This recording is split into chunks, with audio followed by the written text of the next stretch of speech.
Good evening. My name is Dr. Shakti, and we are going to be continuing with our respiratory physiology.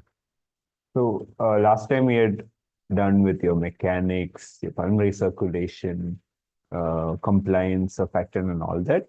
So, now that all that is done, and you understood how the air eventually reaches the alveoli. Now, from that point on, what happens, how it goes from the alveoli into the circulation, how it is being transported. That is the major part we're going to do. So transport of the gases.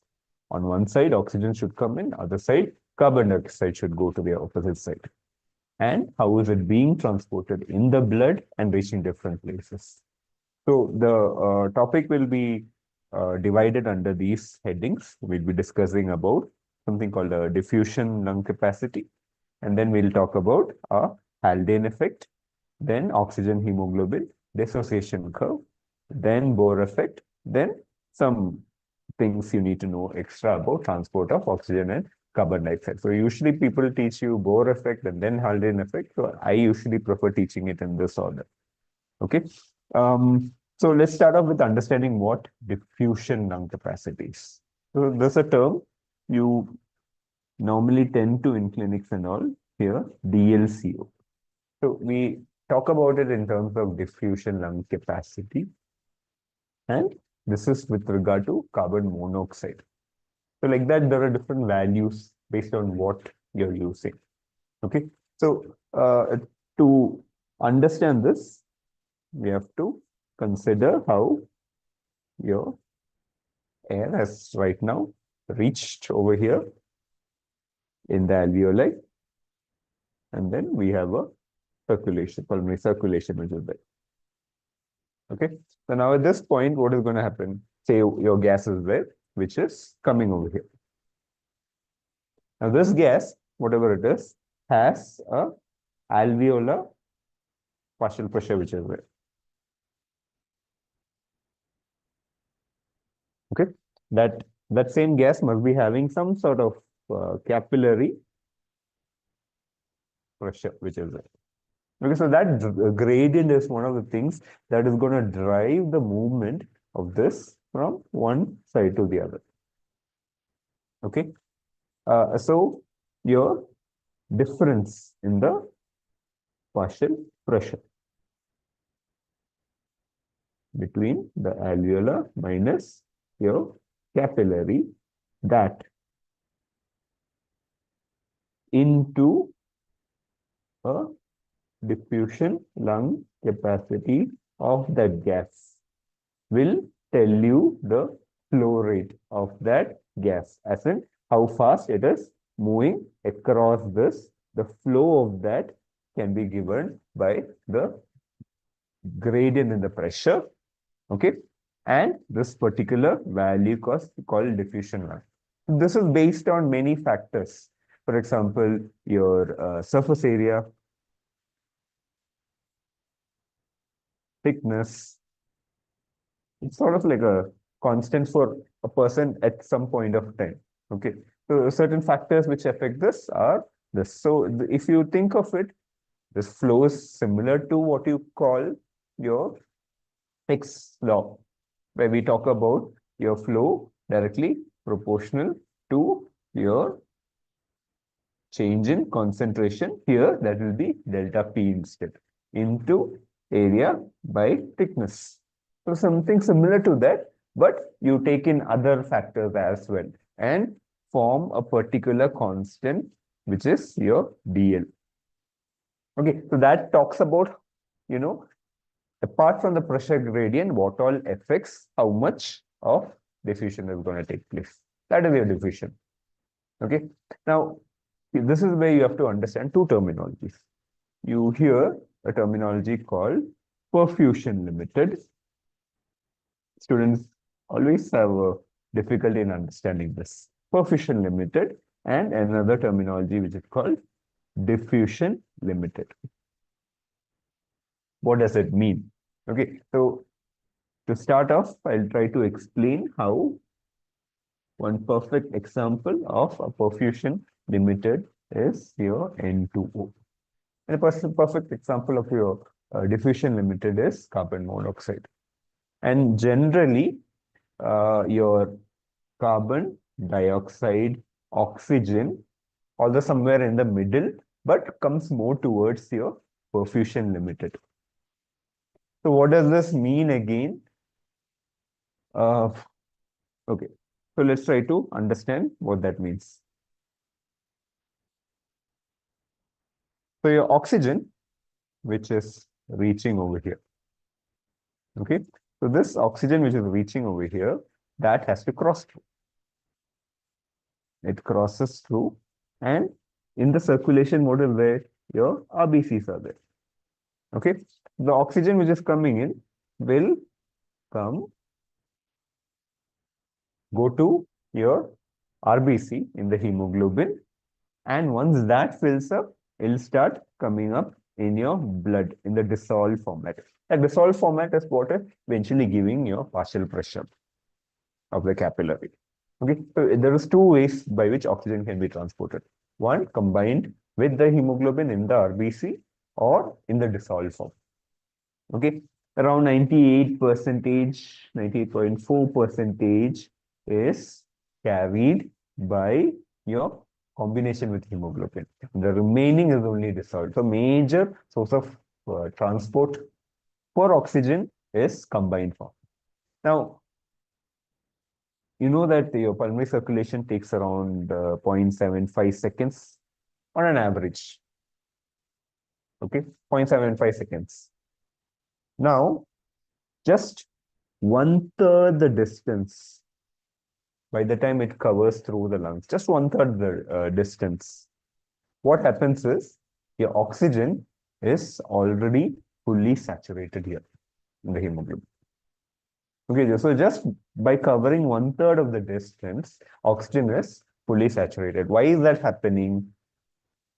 So when we take a look at the partial pressures, okay, your arterial blood, usually after oxygenation, the partial pressure comes to around 100 millimeter of mercury, which after shunting and all will come to some 97.5 like this.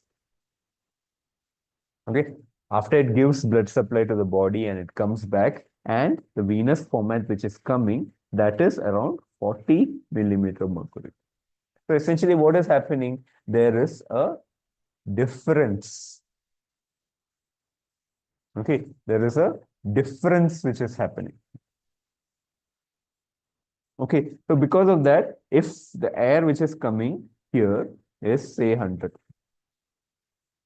okay, and this one which is here, which is reaching here is 40, doesn't that provide a gradient? There is a pressure gradient which is around 60 millimeter of mercury. So there is a good enough gradient for oxygen to come in.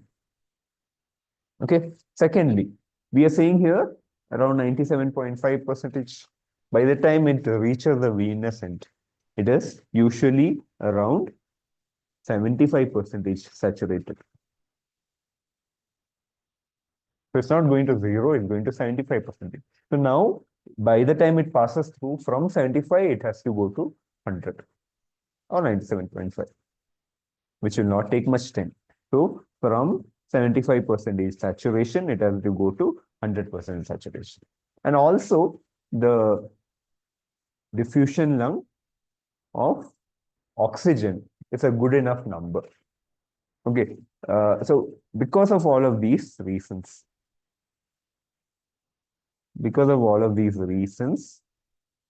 what will happen is, even before the circulation is complete, just by 1/3 of the distance, your oxygen is fully saturated. Okay. So now it does not matter if more oxygen is coming, faster diffusion is happening. It does not help in any sense or improve the rate at which oxygen is being transported. This is what I want you to understand. Okay. What I'm trying to say is, oxygen is coming in, just 1/3 the distance, it is fully saturated already. Okay, so just imagine there's more oxygen now instead. Will that help in any way? Increase oxygen transport? It cannot, because it's already fully saturated. If you increase the diffusion rate, will that change anything? That also will not change anything. Okay. But what can help it if more blood flow is there?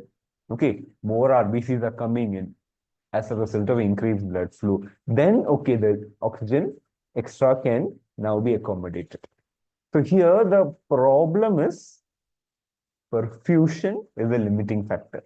When you talk about oxygen transport, that is what we mean. Perfusion limited, as in oxygen transport is limited in its perfusion. Okay, it is limited in its perfusion. Okay. On the other hand, if you take a look at carbon monoxide is basically not there in the blood, not there much in the outside. So the pressure gradient is not much. Okay, here also it is hardly anything. The pressure gradient, pressure here in the alveolus of carbon monoxide will be very less. Here it is almost nil. There is no pressure gradient. Okay. Secondly, it's not like 75% by the time the venous blood is coming. Instead, it is close to 0%. No saturation with carbon monoxide. So what will happen? Now, from 0, it has to go all the way up, which will take time. So the thing is, even if 0.75 seconds are there, okay, through this whole time, it is finding it difficult to completely saturate with carbon monoxide. Okay. So perfusion is not limited here. What is limited here? Now the availability of your carbon monoxide, how much it is being able to diffuse, that is what limits how much carbon monoxide will be present in the blood. It's not about the blood supply at all, because even if 0.75 seconds, it's not able to fully saturate itself. So now, instead, if you increase the concentration of carbon monoxide outside, if you find ways to increase diffusion, then more carbon monoxide will come in the body. So that is why you say carbon monoxide is diffusion limited. Okay, I hope you understand what I'm talking about. So we have a terminology called DL. Okay, so that value of DL, when we say DLCO is what we measure usually, because it's not there in the atmosphere, it cannot be manipulated. So for many reasons, we use this value of DLCO to understand how much diffusion can take place in that lung. Okay, that value comes to around 25 usually. So that is the first thing we were talking about, diffusion lung capacity. Okay, let's just take a look at some questions related to your diffusion. Diffusion of oxygen from alveolar blood is primarily driven by. So out of the lot, the best plausible answer is the partial pressure difference. Major limitation to oxygen diffusion in healthy individuals at rest is. So oxygen, major limitation is perfusion. Okay, so pulmonary capillary perfusion. Diffusion capacity of oxygen is directly proportional to. So as I was saying, if the surface area is increasing, it is going to increase the diffusion capacity. Or if thickness is decreasing, it reduces. So similar to how we talk about Fick's law actually. Okay. So now that you understood this, we'll go on to understand the next thing, that is Haldane effect. So what we were talking about is how oxygen has come inside, diffused and cross the respiratory membrane and reach the blood. Now once it has reached the blood, what is going to happen? So as we told earlier, we have your RBC. Okay. Now oxygen has to come inside. Now where does it combine with? Your hemoglobin. Hemoglobin without oxygen is staying in a reduced form. So it is existing as HHP, reduced hemoglobin. Okay. Now, when oxygen is coming in, oxygen comes over here. Then what will happen? This will become HbO2. Thereby releasing H plus outside. Okay. So this H plus will now combine with the HCO3 minus which is there inside. HCO3 minus, and this will form H2CO3. This will form, combine with water, CO2 and water, and eventually what happened? CO2 came out. So this is something which is happening at the level of your lungs. So Haldane effect.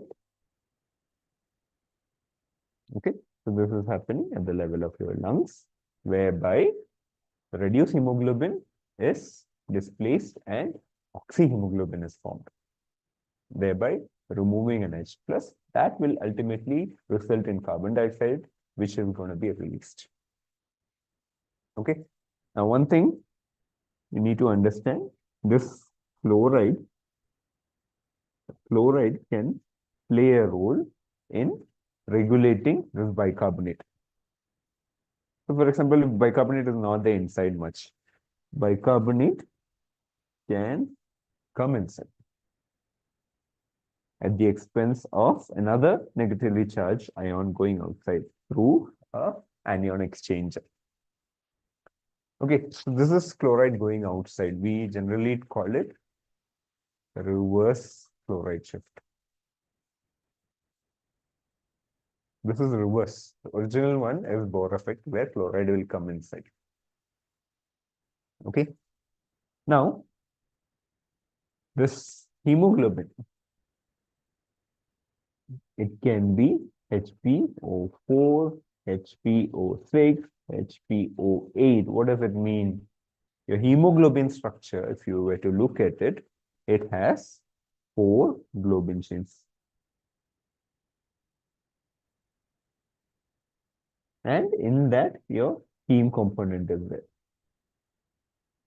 Okay, with globin chain, we have alpha 1, alpha 2, beta 1, beta 2. Okay, so each of this can take O2. So when one of it combines HpO2, two of it HpO4, HpO6, HpO8, like that, 4 molecules of oxygen can come to it. That is what it essentially means. Now, another thing I want you to understand, these globin chains are all interconnected to each other through certain salt bridges, covalent linkages, like this. Okay, and also between beta 1 and beta 2, there is a charged lacunae which is there, in which you have a structure which is 2,3-DPG or DPG, biphosphoglycerate. Okay, this is how the structure is. We'll come to this shortly. I just want you to take a look at this question. Haldane effect, as I was just telling you, carbon dioxide is unloaded by oxygen binding to hemoglobin. It's a very simple thing. Okay, so now I'll just show you the chains of your hemoglobin. Here you can see A, B, C, D, E, F, G, H. Okay, now 3-dimensionally, if I have to show you, it'll be something like this. Whatever I was showing you earlier. Okay, so now this structure, this A, B, C, D, E, F. What I want you to remember is E and F. Between that E and F, that is where we have your heme structure lying like this, planar like that. Okay, this is the arrangement of your hemoglobin. The heme and the globin, this is how it is arranged. Okay, now here you can see the F helix and the E helix. Between them is the heme. And heme has an ion binding domain here, Okay, and on the other side is where oxygen is going to come.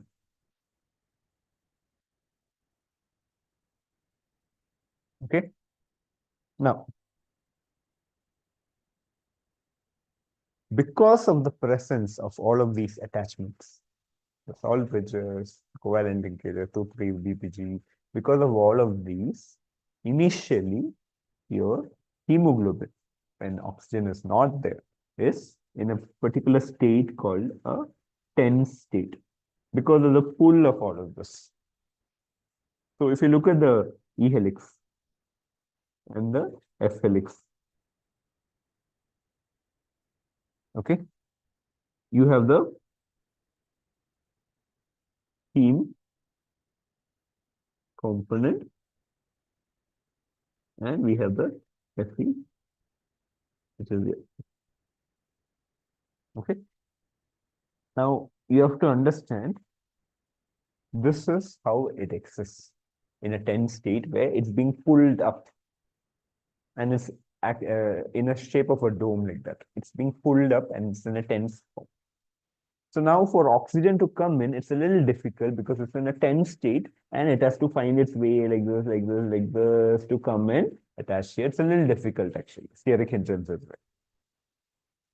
Okay, so this is where your oxygen has to now come. The thing is, with more oxygen combining, each oxygen combining, okay, the first oxygen is binding, these bridges are gone. Okay, the second oxygen is combining, these bridges are gone. Then these bridges are gone. Third is combining, 2,3-DPG is also gone. Okay, so each of the oxygen molecule which is binding to it will create a shift and break these bondages. And that will eventually result in this tense state going into a relaxed state. So in relaxed state, what is going to happen? You have the ENF helix. Instead, the pull is no longer there. So the heme is going to be like this. And you have your Fe and your oxygen can now easily come. It's much more easier for oxygen to come in right now. Okay, so this is what happens during this Haldane effect. Okay, conversion from a tense state to a relaxed state with the breakage of the salt bridges, the covalent linkages, and the removal of 2,3-DPG. Okay, so once this is understood,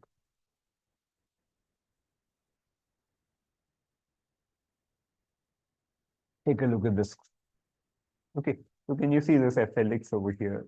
Okay, your ion is here. Now, normally, this blue, how it is seen, that is how it will be in its tense form. By the time it is relaxed, you can see how it's in the red color. That is how it will be in the relaxed form. Okay. So this will bring you now to your oxygen hemoglobin dissociation curve. Okay. These values, some of these values you have to remember actually because questions like of how to draw this will be asked. Okay, so some of these values, if you know it, then you'll be able to plot these graphs, okay, and draw a proper one. Now, what does this mean? This oxygen hemoglobin dissociation curve, it talks about your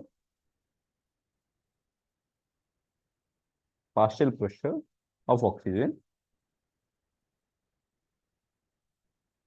okay, and how much of hemoglobin saturation is there. So what would you expect when the partial pressure is dropping? Should hemoglobin be saturated more or less? Hemoglobin will be less saturated because if the partial pressure of oxygen is less in the body, the hemoglobin should release oxygen. So that hemoglobin becomes less saturated.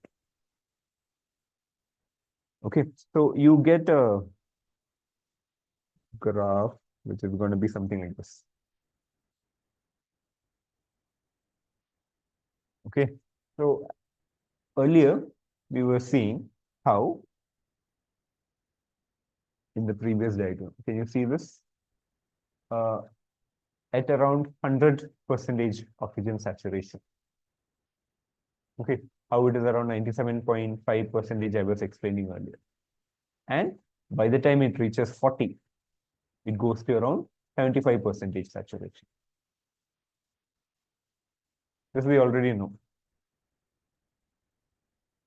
Okay, so what you see here is in the initial parts, whether 100, 90, 80, 70% saturation, 60%, till that point, it is above 90% saturated.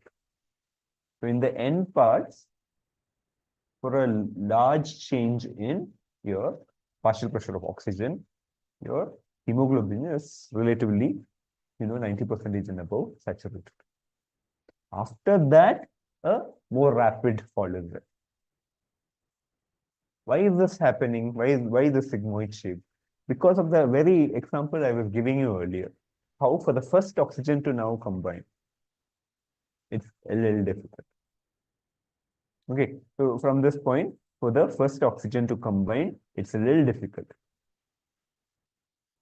Now, after that, at some point, once more oxygen is combining, after the third oxygen molecule is combined, after that, between the third and the fourth, there is not much of a difference.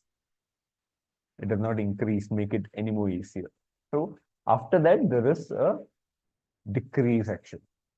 So that is one of the reasons why this cooperative binding, we call it a cooperative binding. So such cooperative binding of oxygen is one of the reasons why the sigmoid shape is there.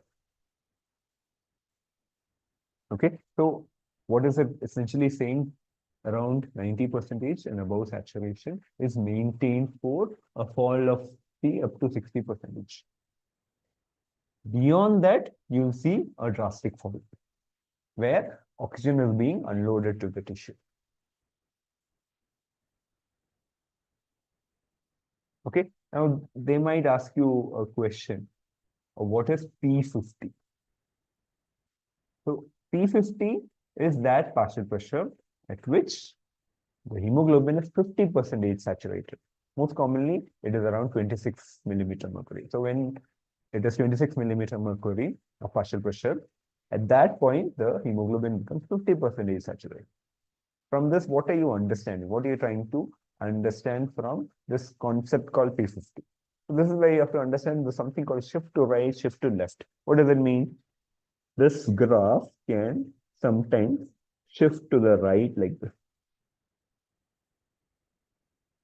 or it can shift to the left like this.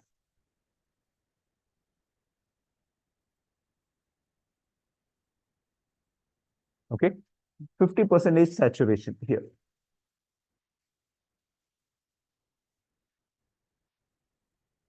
Okay, this is the 50% saturation mark.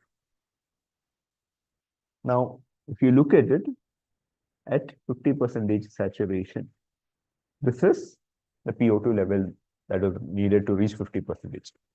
Okay. Shift to the left, this is the PO2 that is needed. Shift to the right, this is the partial pressure that is needed. So what we are trying to understand is, if the P50 value usually is 26, instead of that, if the P50 value is increasing, what does it mean? At even a higher level of PO2, the hemoglobin is getting just 50% saturated. That is, 50% has been unloaded. So the threshold for unloading is much more lesser, and it'll start unloading early only. Which is actually, in a way, a good thing, because if there is hypoxia in the body and the body requires oxygen, in these scenarios, certain scenarios, you end up giving more oxygen to the body. Hemoglobin should not hold on to it. In certain other instances, what will happen? It becomes more difficult for hemoglobin to release it. It holds on to it. Okay, so that is essentially what this P50's importance is, to help you understand whether the shift to right or left is happening. Okay, so what is the shift to right? What is this shift to left? Just think of things in the body when it is metabolically active. You do an exercise. When you do an exercise, what are the things that will happen? Do you need more oxygen at that point? Of course, you need more oxygen. Any tissue that is metabolically active will require more oxygen. Anything that results in metabolic active, that will be shift to right.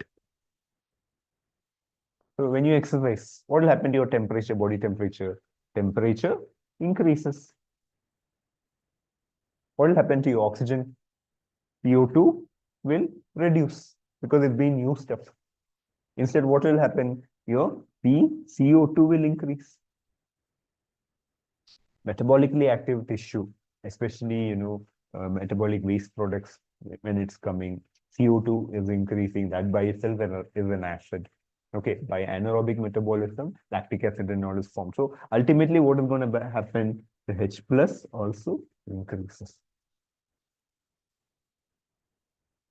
Okay, so these are things that will result in shift to the right.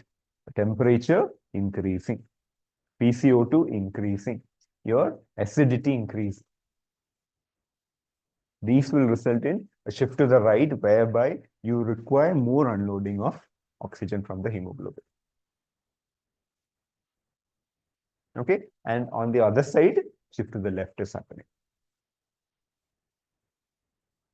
The exact opposite of this.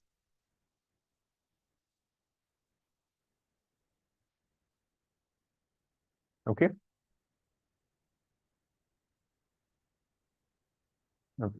So again, temperature, one of the reasons is because of increase in temperature, the pK of amino acid side chain changes. So that will result in the conformational change. That is why such a thing is happening. When acid is increasing, this is basically a Bohr effect. This is where we are going to try to understand what is a Bohr effect. What is a Bohr effect? We talked about Haldane. Think of the exact opposite of Haldane. We need to unload it.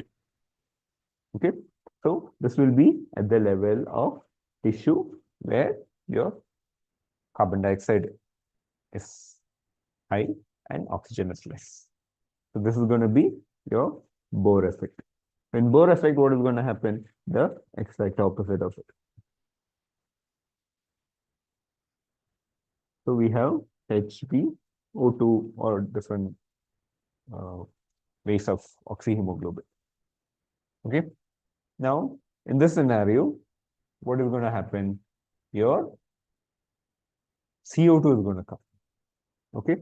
Now, the CO2, which is going to be coming inside, will now combine with water to form H2, CO3, which will split into H plus and HCO3 minus, the exact opposite of what we saw.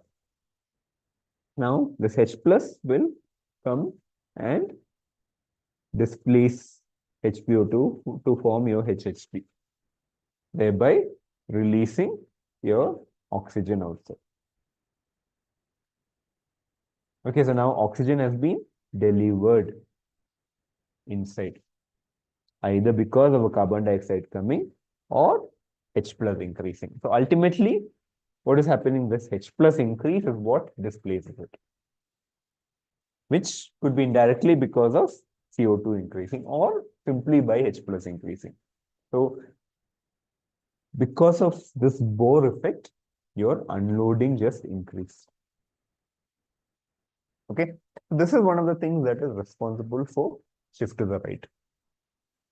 When PCO2 is increasing or H plus is increasing, that will mean that more of oxygen is displaced and given to the tissue. Unloading is higher.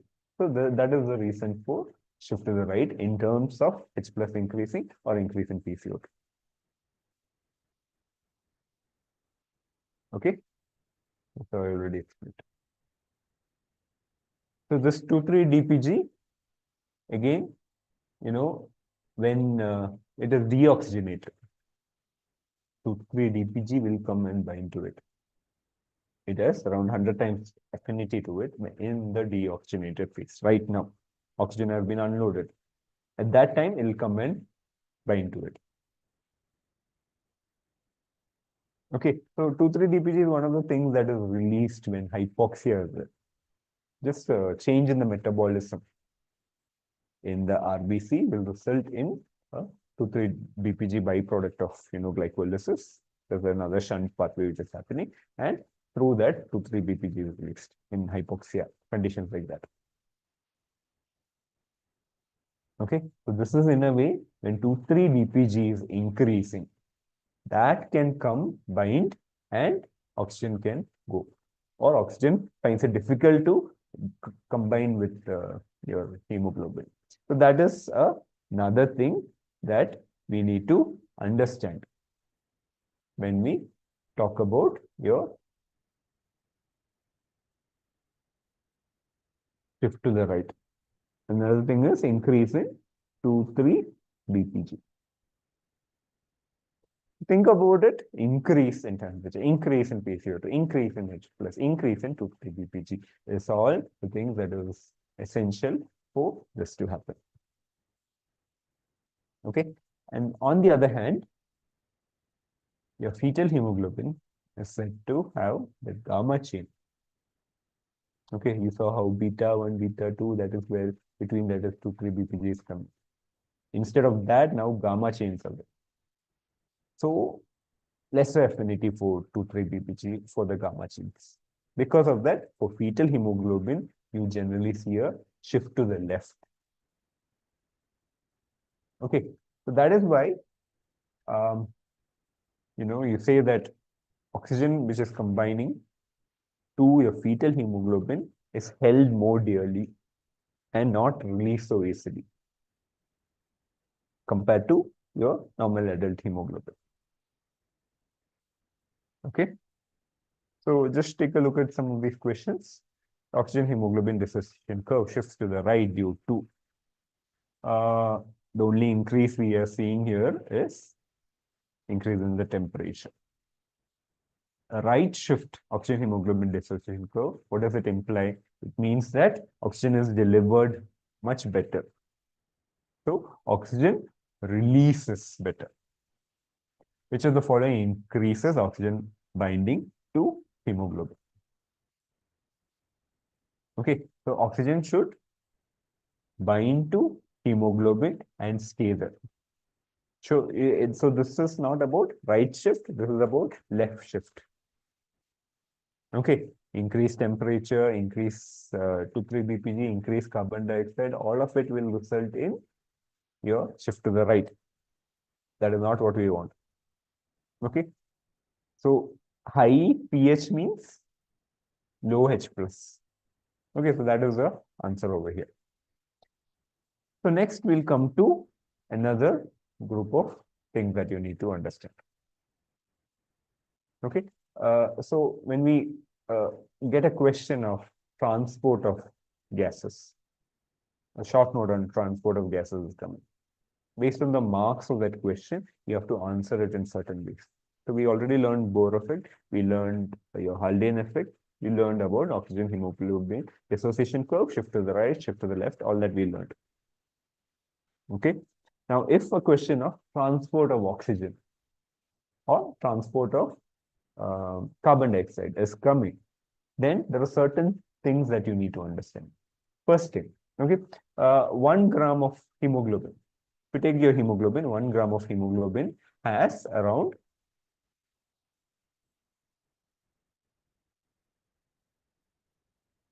1 gram of hemoglobin has around 1.34 milliliter of oxygen.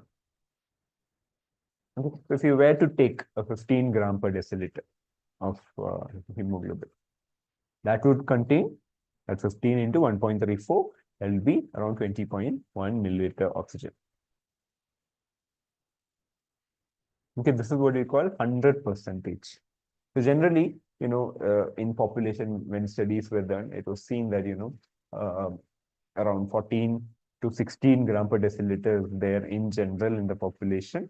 So a middle of that 15 gram per deciliter was taken as 100%. Okay, that's why we take this value 15 gram per deciliter as 100%. Just a comparison. Okay, so 100% means 15 gram per deciliter. In that, how much of oxygen is getting transported? Around 20.1 ml. If you forget this value also, you can remember it, 1.34 into 15. Okay, but remember, I was telling you about the shunts. In the previous classes, we had talked about shunts, because of which your artery does not have your complete 100% saturation. Okay, because of the presence of the bronchial artery and certain veins which are draining into your heart, the cardiac veins and all. Because of that, you'll never get 100% saturation. So instead, it will be a 97.5% saturation, which comes to from 100% of 20.1 is 97.5, comes to around 19.8 ml. So ultimately in the artery, how much do you see of oxygen? You see around 19.8. None of these have to be by hearted. Even if you forget, you can just derive it by remembering this one thing. Okay. Another thing is, we saw in the hemoglobin oxygen dissociation curve, by the time it reaches the venous level, 40 millimeter of mercury. At that point of PO2, what is the saturation? 75% saturation. We had seen it in the hemoglobin oxygen dissociation curve. So at 75% saturation, now it will be 15.2. Okay, if this is 100, 75% of that is this value. Again, everything can be derived. Okay, so what essentially we are implying is around 19.8 ml of oxygen is there in the artery. By the time it reaches the tissue and comes in the veins, it is around 15.2, which means around 4.6 ml has been unloaded to the tissues. Okay, so this is another thing you need to understand about transport of oxygen. Okay, and in your general blood, if you take a 5-liter blood, you generally say that around 250 ml per minute of oxygen is. Okay, so again, your artery has around 19.8 ml. The venous blood at 75% saturation has around 15.2, which means that an unloading of 4.6 ml has happened. And in your general 5-liter of blood, around 250 ml per minute of oxygen is there. This is where you can take a look at this table from Ghana. So if you look at it, remember that 19.8 we were talking about in the artery. Okay, at 97% saturated. That 19.8, out of that, 19.5 of it is transported in the combined form. That is, it is going to the hemoglobin. Only 0.29 is going into your dissolved form. This also I was talking about earlier. Okay, so that comes to around 98.4% is transported in the combined form along with hemoglobin. Remaining only 1.46% is transported in the dissolved form. So how does transport of oxygen take place? Transport of oxygen, you talk about the Haldane effect. You talk about the cooperative binding. Okay, you talk about your oxygen hemoglobin dissociation curve. Okay, you talk about how the hemoglobin shifts from a tense state to relaxed state. And then you give the previous page values plus this value, and that is how you write this answer. Okay, you give all of this with diagrams, you'll get full marks for this. Okay. This is where you now have to come to carbon dioxide. So oxygen transport is done. Now carbon dioxide transport is a little different. Okay. So that is where you have to talk about your Bohr effect. Carbon dioxide is coming and how it becomes H plus and how it is displacing. That is one way. Okay. So these values that I'm currently telling you is from a book called Boron. Okay, so in case any examiner asks you, you can just mention the name of that. It's a standard textbook. So around 49 ml per deciliter of carbon dioxide is being transported. Okay. Now that amount of carbon dioxide, around 2.6 ml is dissolved. Another 2.6 ml is in a carbamino form. 43.8 ml. This is not percentage, 43.8 ml is in bicarbonate form. So if you want the percentage, 90% of your carbon dioxide transport normally is in the bicarbonate form. So which is the major mode of transport of carbon dioxide? It is bicarbonate. Which is the major mode of transport of your oxygen? That is oxyhemoglobin. Okay, the combined form. Okay, around 98.4%. Here, 90%. Okay, now this is not done. This is at 49 ml per deciliter. Now, to this, usually this carbon dioxide which is coming, as it goes through the vein, we saw that there is an increase in the unloading and loading, and because of Bohr effect, extra carbon dioxide is going to come.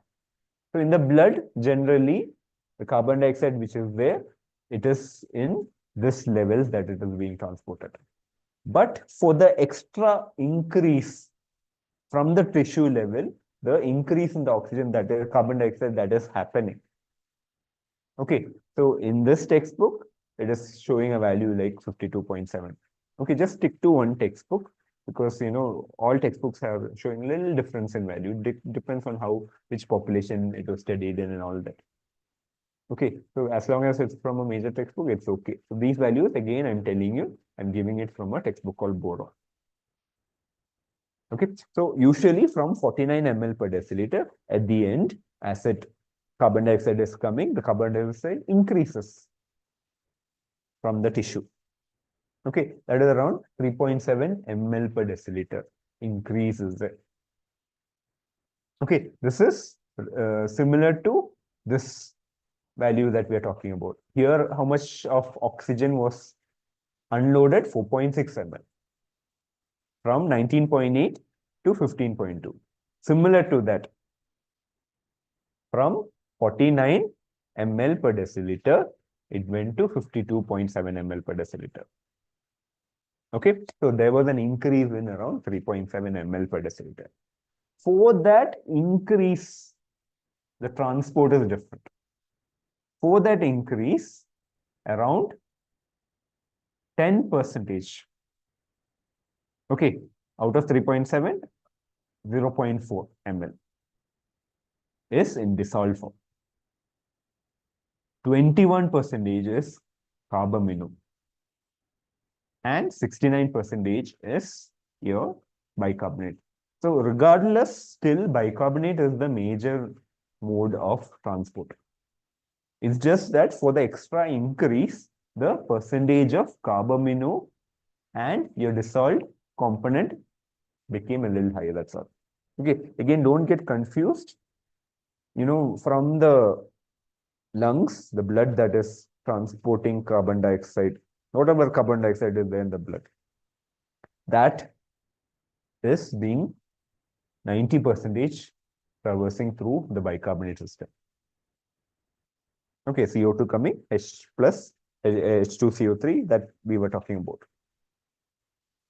Okay, remaining 5% goes into the hemoglobin. Okay, and instead of going to the heme area, where does it combine? It combines to the globin chain, the amino acid globin chain. That is why it's called carbamino. And the remaining is 5% is dissolved.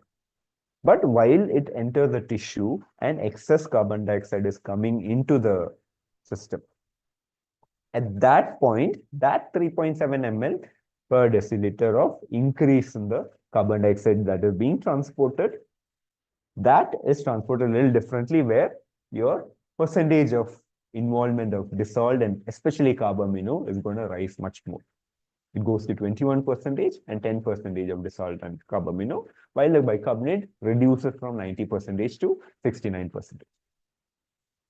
Okay, so if a question of your carbon dioxide transport comes, usually students do not have enough to answer this.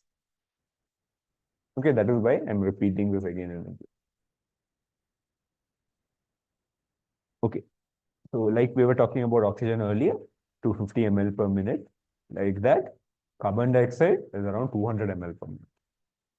So again, the Bohr effect refers to increased oxygen release of the tissue because of high carbon dioxide. And carbon dioxide transport in blood occurs predominantly. So the answer is bicarbonate.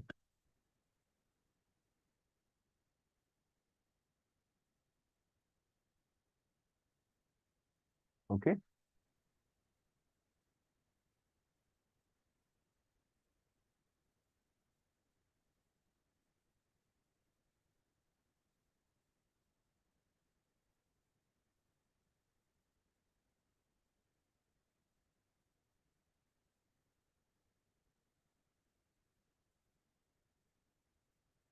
So let me just talk about features of Auricle. So Auricle's got its foundational classes, which are pre-recorded, made available for you. Live sessions are there, where you can actually interact with the examiners. And Express Exam module is also there, where pre-recorded sessions are there, just to help you prepare for your exam. It helps you understand what are the important topics, then what you need to focus on, what are the different questions that come. So like that to, focus on important topics for the exam.